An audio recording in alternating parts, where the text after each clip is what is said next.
हमको डर नहीं है, आपको डर, हमको डर नहीं है। इसलिए लग रहा है ना कि एक बार ऐसे ही हुआ था, बिना तकिया का सोने का नतीजा, तकिया पर ज़्यादा ऊँच सोने का नतीजा, एक यहाँ पे गरखा में भरत सैलून था भरत जी से नीचे बतिया लीजिए। गए, एक आदमी बोला कितना दवा हुआ खा लिया, ठीक नहीं बोला था, बोला कि भरत से एक बार गर्दन बैठवा लीजिए।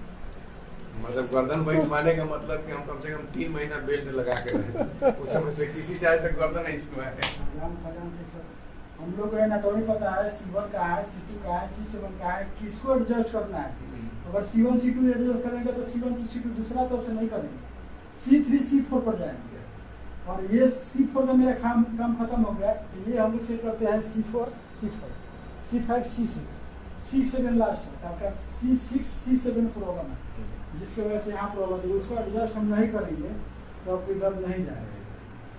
तो हम लोग पर आप विश्वास कर सकते हैं, क्या है कि हम लोग पूरा विश्वास से ना है पूरा 20 मिशन चल रहा है हम लोग का, ठीक है।